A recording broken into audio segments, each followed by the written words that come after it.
အားလုံးပဲမင်္ဂလာပါရှင်ဒီနေ့မှာတော့အင်္ဂါတသားတွေအကြိုက်ဖြစ်တဲ့မမီခောက်ဆွဲတွေကိုနီးအမျိုးမျိုးနဲ့လှုပ်ရှားပြီးတဲ့နောက်မှာဒီနေ့နီးကတော့ကြော်တဲ့နီးလေးဖြစ်ပါရဲ့ရှင်ကြော်စားချင်တဲ့ချစ်မိတ်ဆွေတို့လည်းဗီဒီယိုအဆုံးထိကြည့်ပေးပါနော်အရင်ဆုံးမမီခောက်ဆွဲကိုရင်နှွေးဆူဆူနဲ့စက္ကန့်30လောက်ပြုတ်ပြသွားမှာဖြစ်ပါတယ်ရှင်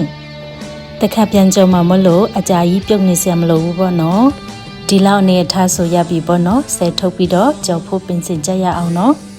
အရင်ဆုံးတဲအိုထဲစီထည့်ပြီးတော့ကြက်သွန်ဖြူအရင်စီတန့်ပါမယ်ရှင်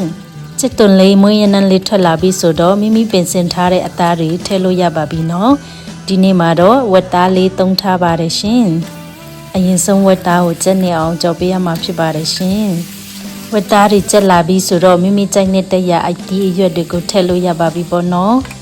အတီးအရွက်တွေကိုလည်းရေအရင်ပြုတ်ပြီးကြော်လို့လည်းရပါတယ်နော်ဒီနေ့ကတော့မပြုတ်ပဲနဲ့ဒီတိုင်းပဲအစိမ်းကြော်လိုက်ပါတယ်ရှင်အရသာအတွက်တော့စက်သားမုံနဲ့ငပြက်ရည်အနှဲငယ်လေးတုံးထားပါတယ်ရှင်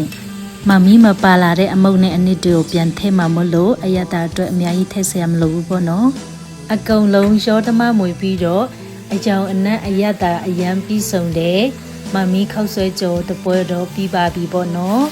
အရင်နဲ့ဖြော်စားရတာဤနေပြီဆိုတဲ့တူတွေတွေ့ဒီလိုနီးနဲ့ကြော်စားကြည့်ပါနော်အရန်အရသာကောင်းတယ်ရှင်